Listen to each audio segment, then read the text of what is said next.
Selamat malam pemirsa, selamat datang di iNewsroom bersama saya Fazilah Khairunisa. Kami akan membahas berita utama secara mendalam, komprehensif dan tentunya eksklusif. Sebagai pembuka iNewsroom kali ini kami memiliki informasi mengenai kericuhan yang terjadi ketika ratusan relawan dari sejumlah partai ditolak oleh sejumlah saksi saat hendak meminta membuka formulir C1 Plano di Bekasi, Jawa Barat.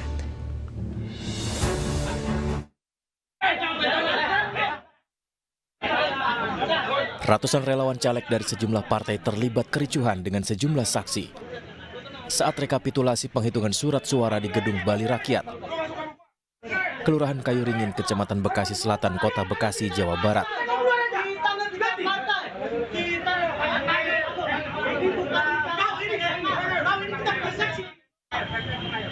Kericuhan ini terjadi di saat para relawan caleg dari partai ini hendak memaksa masuk ke dalam gedung lokasi penghitungan rekapitulasi tingkat kecamatan, serta mendesak agar panitia pemilihan kecamatan bisa membuka formulir C1 Plano kepada publik.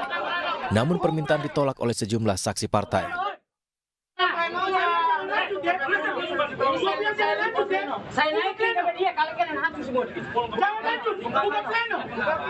Dasar penolakannya kan ditanya bagaimana pendapat dari saksi-saksi. Cuma kan bagi saksi kan bisa aja, cuma pengen gampangnya aja bang. Kalau kita kan juga, saya kontestan, saya punya hak. Saya harus tahu dong suara saya berapa. Ya. Gitu. Karena kan saya pikir begini, ini ada lembaga negara yang memang diperintahkan untuk menghitung rekapitulasi suara caleg. Proses rekapitulasi penghitungan surat suara di tingkat Kecamatan Bekasi Selatan, Kota Bekasi akhirnya ditunda dan dilanjutkan kembali di hari berikutnya. Dari Bekasi, Jawa Barat, Rahmat Hidayat, iNews melaporkan. Komisi Pemilihan Umum Provinsi Sumatera Selatan menggelar pemungutan suara ulang serentak di sejumlah kecamatan. Hal itu terjadi karena diduga adanya penggelembungan suara dan tidak adanya saksi salah satu partai.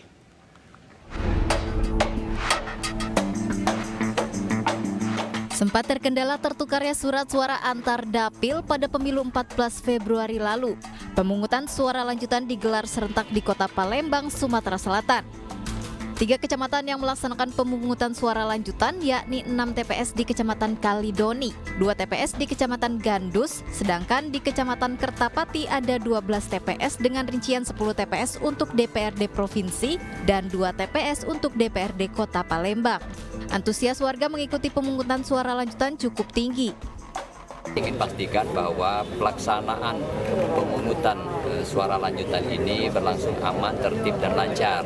Yang kedua, tingkat partisipasinya juga cukup tinggi, kecuali ada yang meninggal, ada yang keluar kota, dan juga ada yang lansia, tetapi tetap dilakukan sesuai dengan peraturan yang ada. Dikunjungi koordinasi dengan Forkopimda itu sudah mencapai ada yang 68%, 76%. Alhamdulillah masyarakat tetap hadir. Sementara KPU Oki juga melaksanakan penghitungan suara ulang di 2 desa dalam Kecamatan Jejawi, Kabupaten Oki. Hal itu karena diduga adanya penggelembungan suara dan tidak adanya saksi salah satu partai. Dari 2 desa yakni Desa Simpang 4 dan Desa Pedu ada 10 TPS yang menjadi rekomendasi Bawaslu Oki untuk dilaksanakan penghitungan suara ulang. Sekarang ini kan ada perhitungan suara ulang karena memang ada indikasi penggelembungan suara. Jadi ini sekarang lagi berlanjut. Perhitungan suara itu ada 2 desa, direkomendasi dari Bawaslu itu ada 10 TPS. Jadi ada ketidaksamaan antara surat suara yang masuk dengan hasil pemilihan. Setelah pencoblosan di tingkat KPPS selesai, surat suara akan langsung dibawa ke kantor kecamatan. Sementara KPU Oki akan menindaklanjuti semua dugaan pelanggaran yang direkomendasikan. Dari Palembang, Erwin Setiawan, dan dari Kabupaten Oki, Sumatera Selatan, Fitria di iNews melaporkan. Pemirsa, dugaan kecurangan pemilu terjadi di Kecamatan Kertosono, Nganjuk, Jawa Timur. Kecurangan bermodus penggelembungan suara caleg tertentu dengan mengalihkan suara dari parpol lain.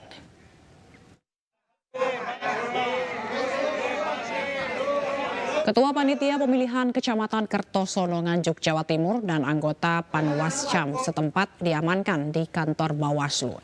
Keduanya diduga menggelembungkan suara salah satu caleg di Dapil Nganjuk 3 dari Partai Golkar.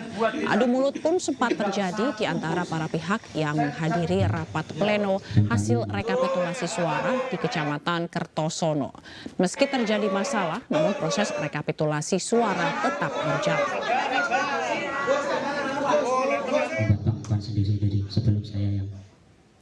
Pemirsa, praktik kecurangan pemilu diduga terjadi di berbagai daerah dengan melibatkan oknum aparatur negara dan kian mengemuka.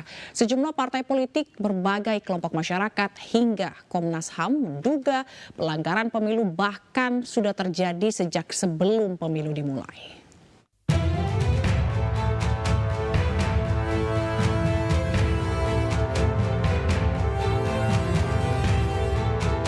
Komnas HAM menyatakan ada belasan aparatur negara di berbagai daerah yang diduga tidak netral dalam pemilu 2024. Pertama, ada 12 kepala desa di Kecamatan Buduran, Kabupaten Sidoarjo, Jawa Timur yang menyatakan dukungan ke salah satu peserta pemilu. Kedua, dugaan arahan Wali Kota Samarinda kepada jajarannya untuk memilih peserta pemilu tertentu.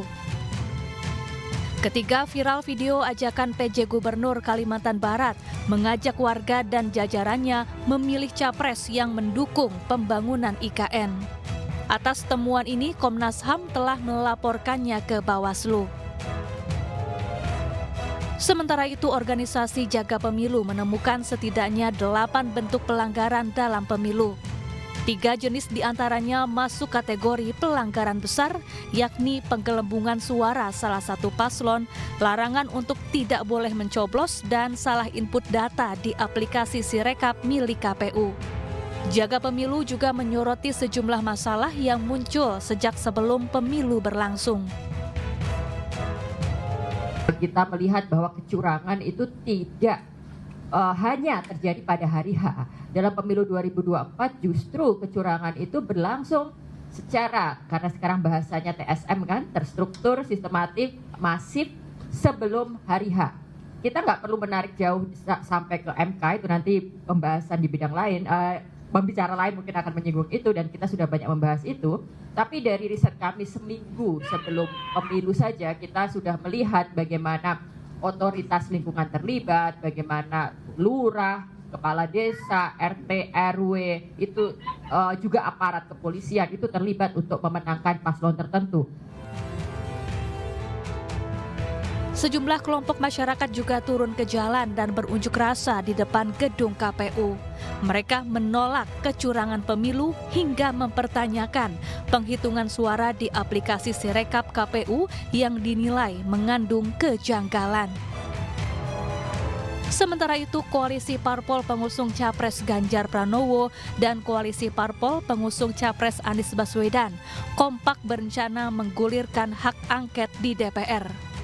Hak angket adalah salah satu hak yang dimiliki DPR untuk menyelidiki pelaksanaan undang-undang atau kebijakan pemerintah yang menyangkut hal penting, strategis, dan berdampak besar bagi bangsa, negara, dan rakyat.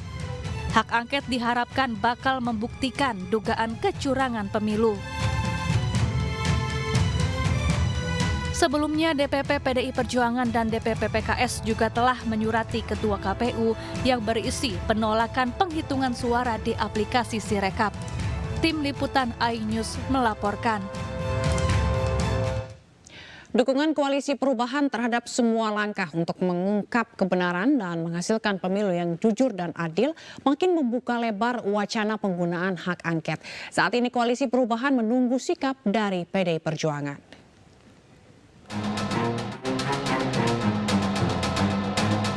Koalisi Perubahan yang mengusung pasangan calon Presiden Anies Baswedan, Muhaimin Iskandar, mendukung jika memang ada niat baik untuk mengungkap kebenaran terkait laporan dugaan kecurangan dalam pemilu 2024 dengan cara hak angket. Saat ini mereka tinggal menunggu PDI Perjuangan. Akan menunggu apa yang dilakukan oleh PDI untuk mengajukan angket, ya. Kami sangat mendukung, sangat senang, ya, Kalau ada yang melangkah begitu, kita ada di belakangnya. Kita siap, kita akan mengawal, kita akan cek sampai ke detail-detailnya, ya. Dan saya yakin pertemuan ini akan berlanjut. Berbagai masalah terjadi di pemilu 2024. Salah satu yang masih menjadi pertanyaan adalah penggunaan aplikasi Sirekap sebagai penghitungan suara. Dalam sebuah surat pernyataan, PDI Perjuangan menolak penghitungan suara dengan aplikasi Sirekap. Surat ini ditujukan ke Ketua KPU. Menyusul PDI Perjuangan, DPP Partai Keadilan Sejahtera, PKS juga resmi melayangkan surat kepada KPU untuk meminta menghentikan Sirekap dalam penghitungan perolehan suara pemilu 2024. Politikus PDI Perjuangan Adiana Pitupulu menegaskan hak angket merupakan pilihan konstitusi dan tidak boleh dilarang. Kesadaran setelah melihat temuan dugaan pelanggaran penyelenggaraan pemilu membuka peluang komunikasi hak angket akan berjalan. Artinya kesadaran ini mulai nampak di seluruh rakyat kita, pendukung 01 dan 03, di bawah kita sudah mulai komunikasi, kita sudah mulai ketemu. Hak angket sepertinya akan berjalan, dan itu adalah pilihan konstitusional. Hak angket itu adalah hak yang diberikan oleh konstitusi pada DPR, dan tidak boleh ada satu orang pun atau satu kekuatan pun yang melarang hak itu untuk digunakan oleh anggota DPR. Apapun kepentingannya, tidak boleh. Kalau dia coba melarang hak angket itu, artinya dia larang adalah digunakannya hak konstitusional. Dengan berbagai temuan dugaan kecurangan, rakyat Indonesia berhak mendapatkan penjelasan sebenarnya apa yang sedang terjadi. Tim Liputan iNews melaporkan. Seorang caleg yang gagal meraup banyak suara menutup akses jalan warga di Sika, Nusa Tenggara Timur dengan pagar berduri. Tindakan sang caleg pun memantik kemarahan warga hingga berujung ricuh.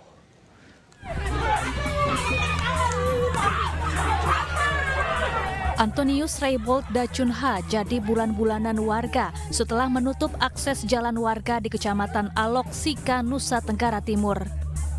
Antonius menutup jalan yang biasa dilintasi warga dengan pagar berduri.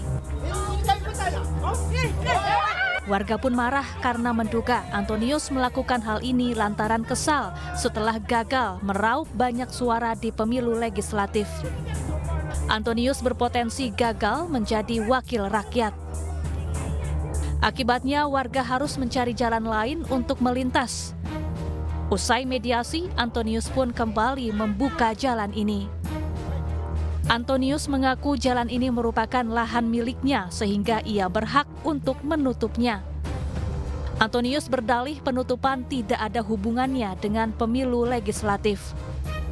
Dari Sika, Nusa Tenggara Timur, Joni Nura, iNews melaporkan. Janggal form C1 atau C hasil milik salah satu partai yang tertutup atau diduga hilang dalam aplikasi Sirekap. Selengkapnya akan kami bahas usai jeda, tetaplah bersama kami.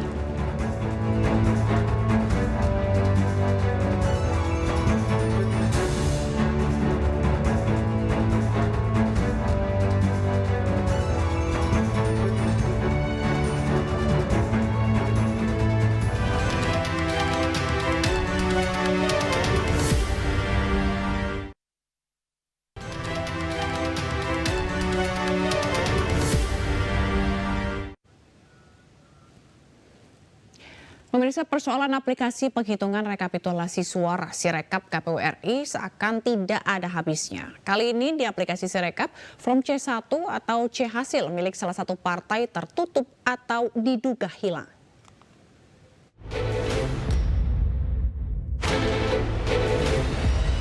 Lagi-lagi kejanggalan muncul di aplikasi Sirekap. Dalam tampilan sistem informasi rekapitulasi suara Sirekap KPU, tidak menampilkan form C hasil Partai Perindo di sejumlah TPS.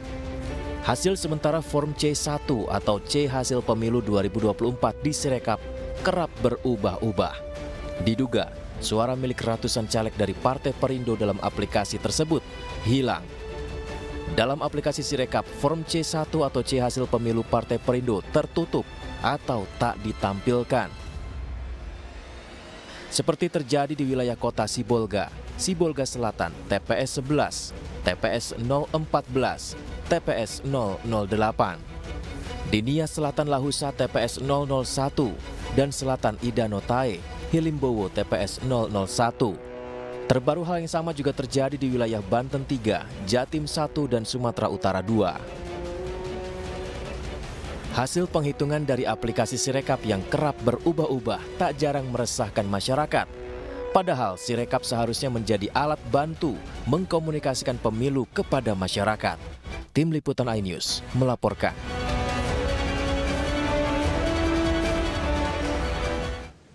Dan untuk membahas selengkapnya kita akan bergabung dengan Ketua Bidang Politik DPP Partai Perindo Yusuf Lakaseng, Kakak Suminta, Sekjen Komite Independen Pemantau Pemilu KIPP, dan Ihsan Maulana, peneliti Perludem. Selamat malam semuanya. Selamat malam. Baik, kita ke Pak Yusuf dulu. Pak Yusuf, ini soal kejanggalan dan hilangnya atau tertutupnya hasil ini. Apa yang sebenarnya terjadi di lapangan dari analisa Perindo? Ya, kita ini nggak tahu sama sekali ya kenapa Sirekap ini begitu membingungkan, menimbulkan mispersepsi dan kekacauan seperti ini. Padahal di lapangan sih nggak ada masalah. Sampai sekarang kan proses perhitungan berjenjang itu terus berjalan. Sekarang kan tahapannya sudah sampai di tingkat kecamatan. Setelah selesai kecamatan kan naik lagi ke tingkat kabupaten, kota, dan seterusnya provinsi sampai di pusat. Tapi yang menimbulkan kecurigaan ini adalah angka yang berubah gitu loh di Sirekap itu. Saya pribadi misalnya, saya caleg di DPRD di Sulawesi Tengah. Pada tanggal 18 perolehan suara saya itu tercatat 11.700 sekian ya. Tapi sehari setelahnya langsung berubah jadi 7.000 dan berubah jadi 6.000. Jadi kita berpikir bahwa jangan-jangan memang Sirekap ini adalah satu alat kecurangan karena terbukti ketika dia bermasalah maka dihentikan proses rekapitulasi di tingkat kecamatan. Nah, kita tahu sendiri kalau dihentikan seperti itu banyak setan yang akan menggerogoti kotak suara itu yang nantinya akan terjadi kecurangan secara sistematis. Ini yang kita harapkan, padahal sebelumnya kita berharap Sirekap ini kan sebenarnya adalah alat bantu untuk akuntabilitas dan transparansi hasil pemilu agar kemudian publik bisa memantau, bisa melihat, ya, bisa mengetahui sehingga ini betul-betul pemilu yang berintegritas. Tapi yang kita dapatkan malah sebaliknya, gitu Zila. Oke, kalau dari penghitungan tim internal berapa banyak suara caleg yang hilang? Ada berapa caleg maksudnya yang suaranya hilang, Pak Yusuf?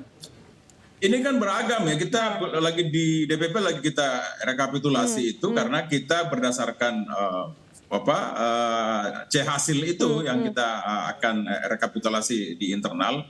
Tapi juga saksi-saksi kami kan juga ada di setiap perhitungan berjenjang itu mulai dari TPS sampai kecamatan, kabupaten, kota, sampai provinsi, sampai di pusat. Makanya menurut kita sih kalau Sirekap ini bermasalah ya, menimbulkan kebingungan, kekacauan begini, mendingan dia di take down aja, nggak usah dipakai. Karena toh juga semua partai punya saksi di setiap perhitungan berjenjang manual yang dibikin oleh KPU itu.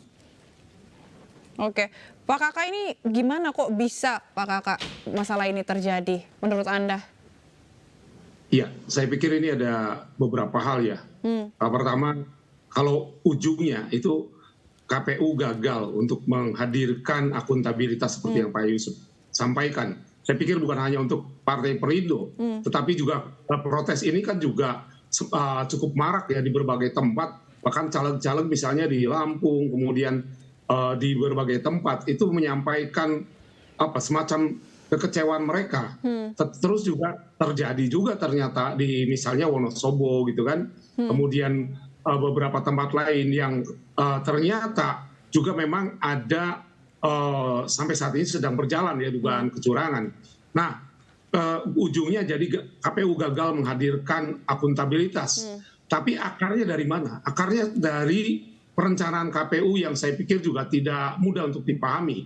Secara logika ini tidak mudah dipahami oleh kami sebagai pemantau. Misalnya KPU menghilangkan kewajiban bagi dirinya untuk mengoleksi C hasil di seluruh Indonesia. Ini pertama kali 2019 mereka lakukan itu. Kemudian kedua, soal Sirekap sendiri. Sirekap sudah kita warning sejak awal ini akan bermasalah jika tidak dipersiapkan dengan baik. Nah, apalagi kalau tudingannya adalah potensi kecurangannya itu ada. Begitu, Mbak. Oke. Lalu menurut Bang Ihsan, benarkah atau haruskah urgensi untuk Sirekap ini di take down seperti tadi kata Pak Yusuf? Karena terlalu banyak masalah yang ditimbulkan oleh Sirekap ini. Ya, kita tahu bahwa ada problem di Sirekap ya, tapi kalau kami di Perludem dorong harusnya ada perbaikan di sistem Sirekapnya. Karena kalau Sirekapnya yang ditutup, justru kita tidak bisa memantau tuh proses perubahan, lalu juga proses rekapitulasi yang dilakukan secara tertutup. Karena salah satu alat yang bisa dipantau oleh publik saat ini ya berkaitan dengan C-hasil ya hanya Sirekap gitu ya. Problem-problem permasalahannya hari ini ya itu yang menjadi PR dan harus diperbaiki oleh KPU. Justru kalau kami agak khawatir Mbak, kalau Sirekapnya ditutup ya, itu makin membuat lebih gelap lagi tuh proses rekapitulasi manual berjenjang yang akan dilakukan oleh KPU. Problem hari ini kan makin terlihat tuh bahwa ada suara yang berkurang, ada yang suara yang berpindah, dan ada yang suaranya tiba-tiba menjadi naik ya karena sistem aplikasi Sirekap. Ya kami memahami bahwa ada suara dari peserta pemilu yang hilang begitu ya. Yang ini yang harus dipertanggungjawabkan oleh KPU. Karena kalau sistemnya ditutup justru itu yang menjadi khawatir nanti kontrol publik terhadap proses mekanisme rekapitulasi yang dilakukan oleh KPU justru makin kabur tuh. Jadi artinya jangan di take down tapi mungkin diaudit gitu ya. Pak Yusuf berarti harus diaudit nih Sirekap menurut Anda? Ya memang harus diaudit. KPU ini kan udah dikasih dana berjubel-jubel ya. Banyak banget dananya, nggak ada alasan membuat satu aplikasi yang sangat menurut saya kok bisa amburadul kayak begini, amatiran banget ini. Ini siapa ahli IT-nya mendesain, membuat Sirekap ini sehingga hasilnya seperti ini kan. Bayangkan saja Sirekap ini kan ternyata dia hanya bisa membaca gambar dan hasil bacaannya itu angka 3 misalnya bisa dibaca menjadi 8 ya. Bahkan ada perubahan ekstrim datanya dari TPS yang misalnya DPT-nya hanya 300 ternyata di Sirekap bisa jadi 800 hasil akumulasinya. Ini adalah satu bukti bahwa ini memang pemilu paling kacau ya. Kita belum pernah ada pemilu sekacau ini selama masa reformasi. Terlihat betul bahwa KPU makin memperparah ya. Makin memperparah menurut saya pemilu kita dari sebelumnya sudah begitu banyak kontroversinya. Mulai dari MK, mulai mobilisasi aparat, mulai politisasi bansos, sampai kemudian KPU dalam pelaksanaan teknisnya pun juga kacau balau kayak begini. Susah memang diredam kemudian kritikan publik tentang pemilu yang curang kalau kemudian KPU-nya tidak profesional dan tidak kredibel seperti ini, Mbak Zila. Oke, berarti ini pemilu yang terkacau gitu ya sepanjang sejarah begitu ya menurut Pak Yusuf. Setuju Bang Ihsan soal ini? Tapi apa yang selain soal Sirekap dan soal penghitungan dan soal dugaan-dugaan kecurangan, apa yang paling Anda kritisi dalam penyelenggaraan pemilu 2024 ini yang dianggap benar-benar kacau sepanjang sejarah? Ya, saya sepakat sama Pak Yusuf sampaikan bahwa memang pemilu pasca reformasi ini pemilu yang terburuk ya. Karena hampir di setiap tahapan penyelenggaraan pemilu ada catatan terhadap kinerja dari KPU dan Bawaslu, Mbak. Jadi tidak hanya di proses pemungutan dan penghitungan. Sirekap hanya bagian kecil dari banyak persoalan sistem informasi, proses pendaftaran partai politik, peserta pemilu. Lalu belum lagi kalau kita bicara juga misalnya kemarin ada isu kontroversi ya, bagaimana misalnya di tahapan pendaftaran capres-cawapres begitu ya, belum lagi netralitas ASN begitu ya, politisasi bansos. Ya hari ini kan juga itu tidak bisa dilakukan oleh Badan Pengawas Pemilu ya atau Bawaslu. Jadi memang ini ada banyak catatan. Dan di proses puncaknya memang ada di hari pemungutan dan penghitungan suara, dan ini kemudian menjadi semakin meledak gitu ya, karena ini berkaitan dengan sistem teknologi yang diharapkan bisa mengawal suara pemilih, suara peserta pemilu, ternyata itu kacau begitu ya, gagal diselesaikan atau dilakukan secara baik oleh KPU kita. Jadi memang semua tahapannya bermasalah, jadi saya sepakat bahwa ini tahapan penyelenggaraan pemilu yang terburuk ya pasca reformasi. Oke Bang Ihsan, tapi kalau misalnya kita sempat juga bertanya dengan Bawaslu, bahkan di beberapa kesempatan Bawaslu mengatakan bahwa belum menemukan bukti pelanggaran pemilu begitu yang bisa menggagalkan hasil pemilu karena memang sudah banyak kontroversi dan hal-hal yang dikemukakan untuk itu gitu ya.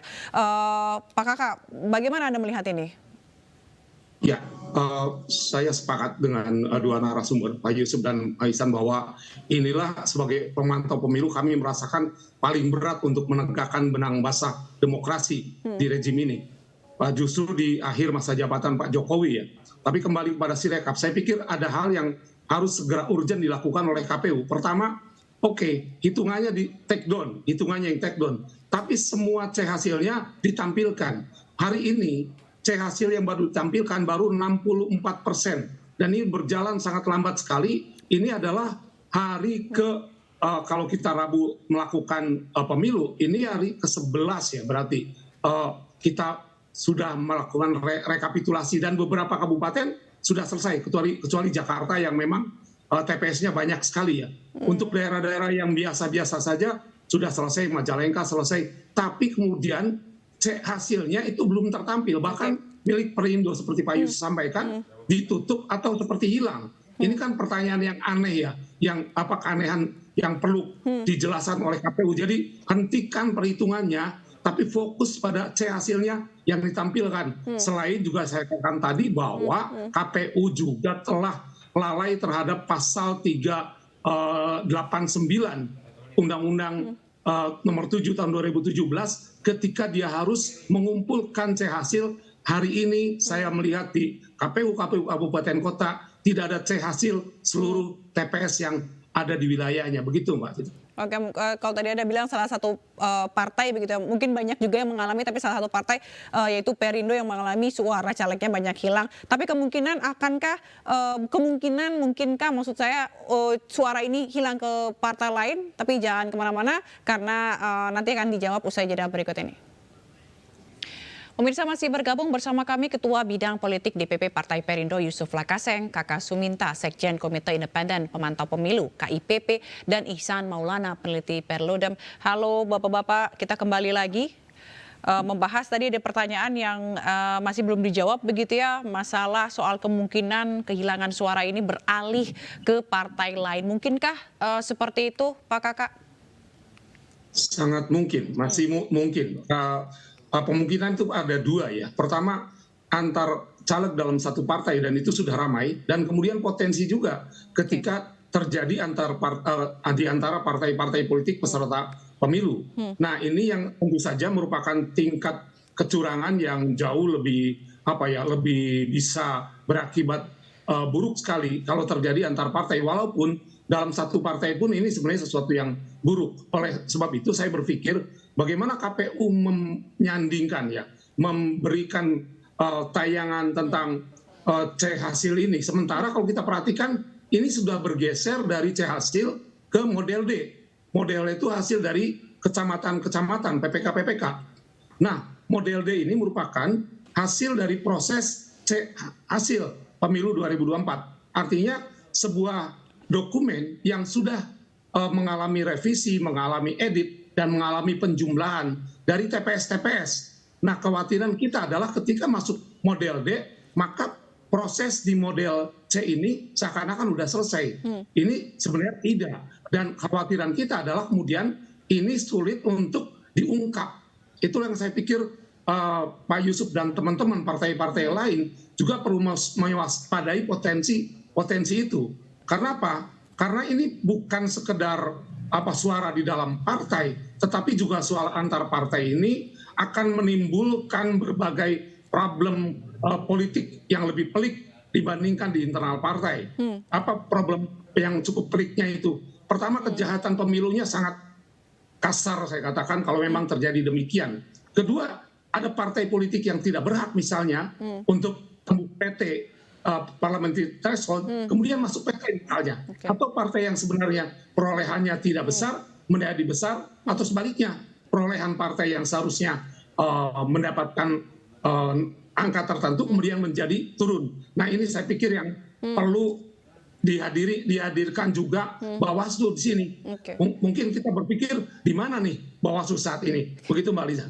Baik, pertanyaannya di mana Bawaslu saat ini gitu ya. Pak Yusuf, Perindo sebagai salah satu partai yang ibaratnya rugi ya, ibaratnya dalam hal ini gitu ya. Kalau misalnya benar kehilangan suara ini dialihkan ke partai lain, tanggapannya Pak Yusuf? Ya, ini memang sangat mungkin ya, Mbak Zila, dialihkan. Apalagi memang titik krusial kecurangan itu adalah saat penghitungan di TPS dan kemudian pindah saat penghitungan kecamatan. Nah, Sirekap ini bermasalah dalam proses perjalanan ini, dan karena bermasalahnya Sirekap ini, lalu proses penghitungan di kecamatan dihentikan. Nah, itu banyak hantunya ini ya.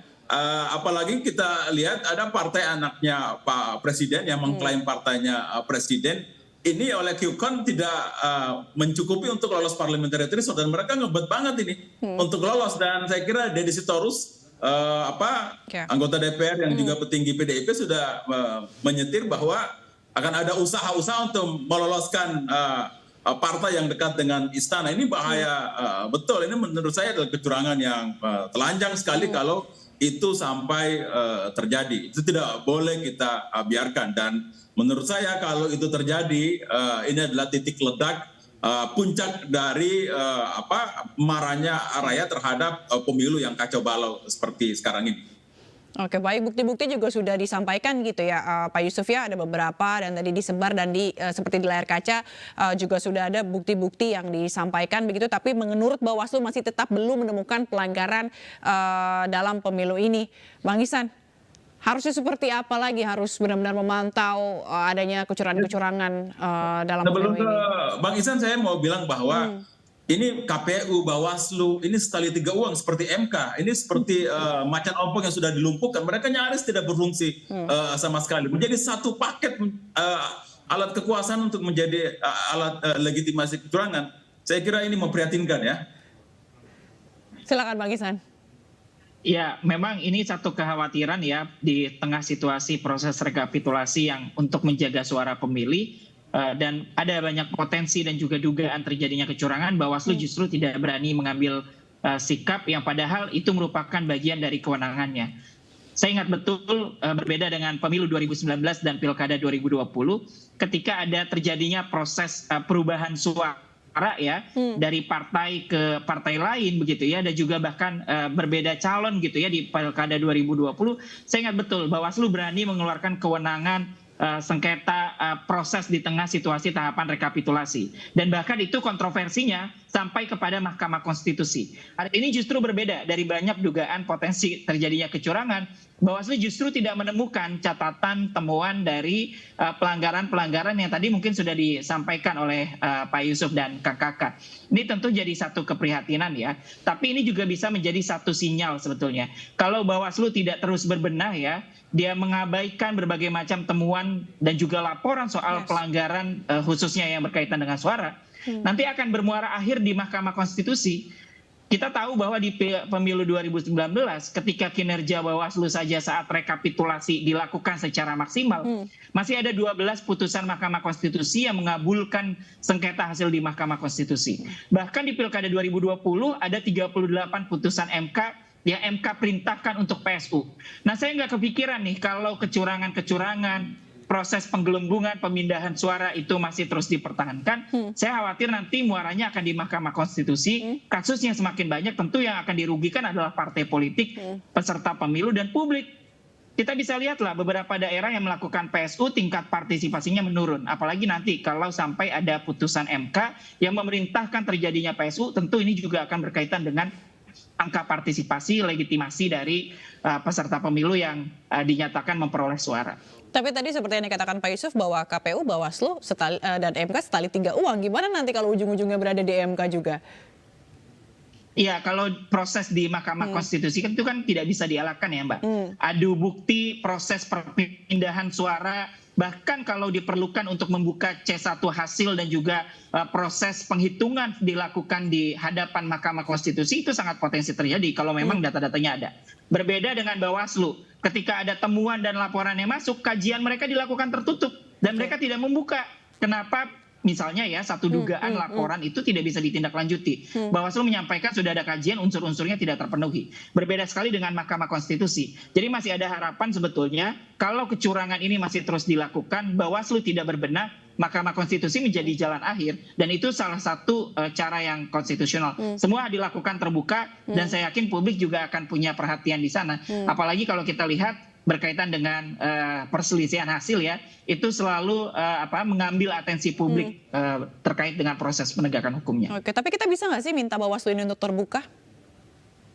Harusnya bisa ya, bahkan tidak perlu diminta, harusnya Bawaslu sudah melakukan transparansi kepada publik. Tapi tadi, sayangnya mereka berlindung di balik aturan, dan kalau kata Pak Yusuf, jadi langkah-langkah atau upaya yang diambil oleh Bawaslu adalah sebetulnya betul melegitimasi dari kecurangan dan juga pelanggaran yang terjadi selama ini karena prosesnya tertutup gitu ya. Tapi ya kalau misalnya mendorong Bawaslu harusnya terbuka, mungkin ada upaya lain ya, mengingatkan Bawaslu dan KPU, salah satunya ya melaporkan ke DKPP kalau proses penanganan pelanggaran kecurangan itu tidak dilakukan secara terbuka. Oke, kalau kita lihat tapi dari kemarin-kemarin begitu ya, tidak hanya soal teknis atau sistem Sirekap yang bermasalah gitu, tapi adanya juga dugaan kecurangan lain dan KPU dituntut untuk transparan mengenai masalah Sirekap, begitupun dengan masalah-masalah yang terjadi di lapangan di TPS-TPS terkait dengan rekapitulasi gitu. Menurut Pak Kakak, sudah setransparan apa sih KPU dalam dugaan kecurangan pemilu ini? Atau masih jauh gitu dari transparan? KPU mengalami penurunan ya, kualitas dari sisi kinerja dan transparansi. Juga mengalami penurunan trust dari publik sebenarnya. Karena KPU kan sudah berapa kali mendapatkan teguran, peringatan keras terakhir 4 kali saya hitung setidaknya hanya dalam beberapa bulan. Tapi tetap trust publik sama gitu ya Pak? Tapi dalam kondisi seperti itu, KPU nampaknya tidak memberikan respon yang sebagaimana mestinya. Misalnya hal sederhana bagaimana menghadirkan hasil itu sampai sekarang 62%, ada 38% yang saya pikir sepakat dengan Pak Yusuf bahwa itu adalah menjadi sebuah black number ya, angka-angka yang tidak bisa ditebak ini angka arah kemana gitu kan. 38%, kalau sekarang 64% ya, jadi ada 36%. Nah sementara kalau kita perhatikan tanggal 2-3 nanti itu selesai di tingkat PPK, artinya kayak tutup buku ini. Semua kejahatan atau kecurangan yang terjadi, kalaupun nanti Kang Iksan katakan bisa dibawa ke Bawaslu misalnya, di Bawaslu kayaknya udah selesai ya. Karena kan ada 7 hari kerja Bawaslu untuk bisa menerima laporan, sementara tidak ada temuan sama sekali. Satu hal yang membuat Bawaslu saya pikir perlu untuk mengupgrade dirinya, itu adalah Bawaslu pun tidak punya hasil secara keseluruhan di setiap kabupaten kota. Ini yang mengkhawatirkan saya. Nah, soal MK ini juga sama, Kang Iksan. MK ini sedang mengalami nadir dari sisi kepercayaan publik. Nah, misalnya di perkara 141, ketika kita coba untuk men-challenge daripada perkara 90, itu ternyata juga ditolak. Artinya memang apa yang disampaikan Prof. Jimli bahwa ini bisa dikoreksi di MK, ternyata tidak bisa dikoreksi. Artinya harapan kita menjadi sangat tipis terhadap pemilu ini. Saya khawatir kalau apa yang sampaikan Pak Yusuf terjadi, publik kemudian muncul kemarahannya, dan kita berharap bahwa dalam hari-hari yang ada ini kita mencoba bersama-sama semua pihak, mulai dari KPU, Bawaslu, DKPP juga, kemudian MK, terus seluruh pihak cobalah untuk menjadikan negara Indonesia ini bisa tetap berdemokrasi. Itu harapan kita, walaupun memang tidak mudah karena mohon maaf, kerusakannya juga sudah terlalu banyak. Bahkan KIPP mengatakan bahwa untuk Pilpres kami disclaimer, tidak bisa menilai karena input sebelum pemungutan suara sudah begitu banyak kerusakan. Begitu, Mbak. Baik, tentu harapannya Pak Kakak juga harapan kita semua begitu ya, agar benar-benar negara ini bisa benar-benar menjalankan demokrasi dengan sebagaimana mestinya. Terima kasih Kakak Suminta, Sekjen KIPP, Yusuf Lakaseng, Ketua Bidang Politik DPP Partai Perindo, dan Ihsan Maulana, peneliti Perludem, telah bergabung di iNewsroom. Salam sehat selalu, sampai jumpa. Terima kasih Bapak. Pemirsa, jangan kemana-mana, iNewsroom akan kembali usai jeda berikut, tetaplah bersama kami.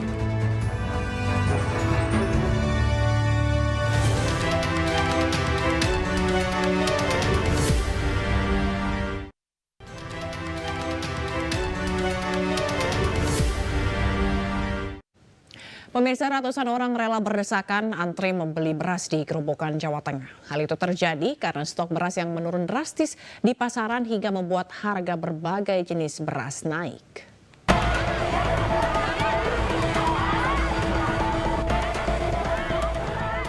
Antrian warga mengular dan saling berdesakan sambil menyodorkan uang senilai Rp51.000 untuk mendapatkan beras murah saat operasi pasar yang diselenggarakan Dinas Perindustrian dan Perdagangan Grobogan, Jawa Tengah Minggu pagi. Hal ini terjadi lantaran stok beras yang menurun drastis di pasaran hingga membuat harga berbagai jenis beras naik. Warga pun mengeluhkan adanya penurunan stok beras dan tingginya harga beras di pasaran selama beberapa minggu. Di samping harganya itu terlampau mahal. Biasanya kan harganya 13.000. Sekarang 16,5 kan jauh kali bedanya. Berarti memang ada kenaikan besar sekali. Jadi rasanya kan masyarakat rasanya kok terlampau berat ekonomi. Sementara, Kepala Disperindak Grobogan Jawa Tengah Danis Pradana terus memantau kondisi beras di pasaran sehingga warga tidak mengalami kekurangan beras. Lumayan panjang, ini menandakan bahwa memang perlu kita ketahui bersama beras saat ini betul-betul dibutuhkan oleh masyarakat karena di lapangan harganya memang di atas harga HET pemerintah yang ada. Disperindak Grobogan Jawa Tengah akan terus melakukan kegiatan pasar murah di beberapa titik di kecamatan yang ada di Grobogan, agar warga tidak mengalami kekurangan beras dengan kualitas baik. Dari Grobogan, Jawa Tengah, Rustama Nusantara, iNews melaporkan. Pemirsa, setelah iNewsroom ini, saksikan pertandingan basket. Dan kali ini, tim nasional basket Indonesia akan melawan Australia. Disiarkan langsung, eksklusif hanya di iNews. Selamat menyaksikan.